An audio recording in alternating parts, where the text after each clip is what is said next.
How are you going to profit from oil when prices eventually recover?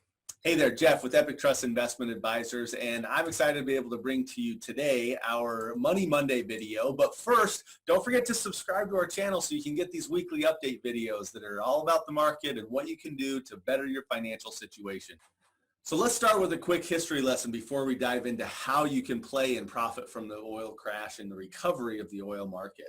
When we first started hearing wind of what was going on in China with the coronavirus, we started seeing oil prices drop back then. Demand for oil since then has steadily declined, with countries around the world shutting down travel and production to fight this coronavirus.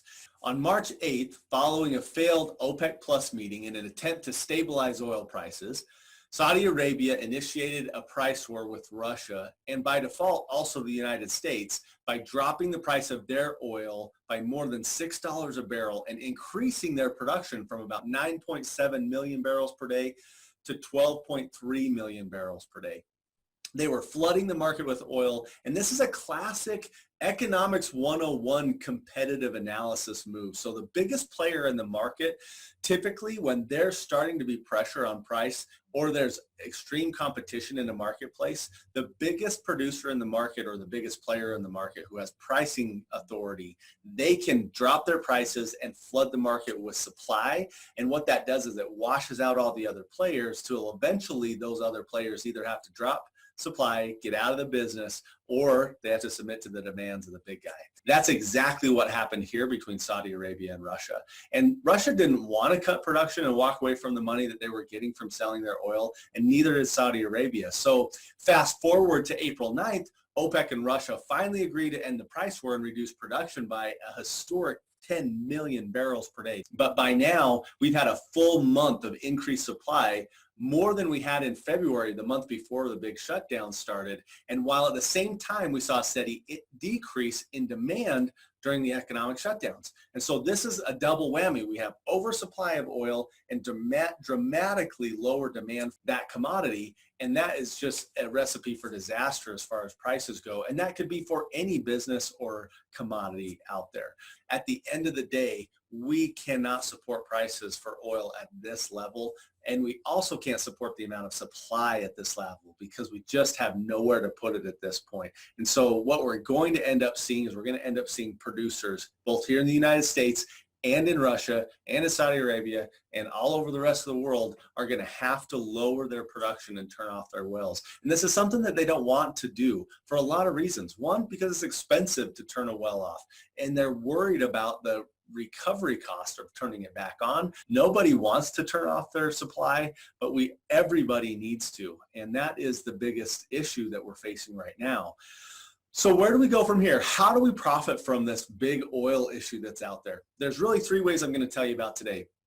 And realistically, it's probably going to take us into the latter part of 2020 and early 2021 to burn off a lot of this excess supply that we have after the economies of the world begin to ramp up and pick up production again.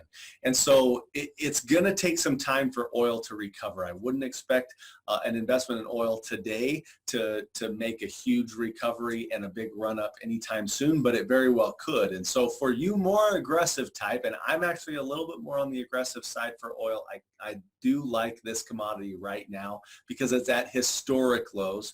And so if you're a little bit more of an aggressive buyer and you can handle some downside volatility over the next 4 to 6 months, then you can buy oil ETFs like OIL or USO. Now, USO's had some really bad press over the last couple of weeks. I wouldn't worry as much about that because they're going to get their stuff figured out. And eventually, as the price of oil increases, USO is going to come right back with it. And it's really the only way to buy oil without buying direct oil futures, which most investors I wouldn't recommend doing. So USO and OIL are probably two of the better ways to get direct access or direct exposure to oil.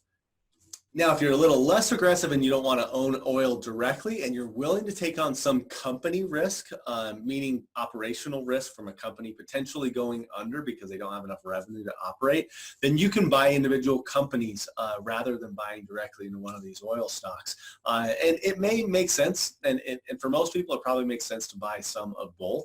But you can buy companies like Exxon, BP, or Royal Dutch Shell. Companies like these have very broad exposure to the oil market. They do a lot of things in the oil market, and so they have a lot of different sources of revenue, not just the manufacturing and pumping of oil.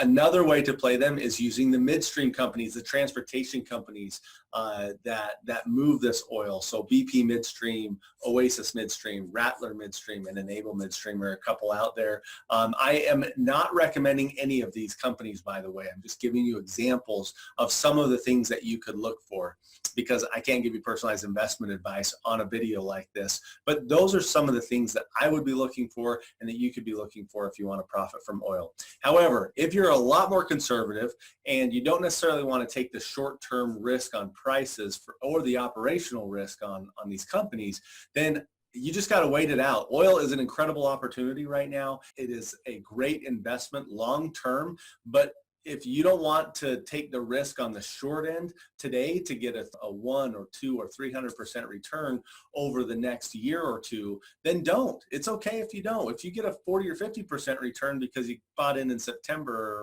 or later, that's okay too. The opportunities will likely still be there. They just may not be as big as those who are willing to take a little bit more risk up front right now. So that's just a couple of ways that you can play oil and profit from the outcome of where we're headed in this oil market, and some of the opportunities that are in front of you. Next week, we're going to cover the category kings and a strategy that we're going to be buying into this week with our investors and our clients that I think you're really going to like. And so I'm excited to share that with you next week. Stay tuned. Be sure and subscribe so you get that video, and we'll talk to you soon. Thanks. Bye.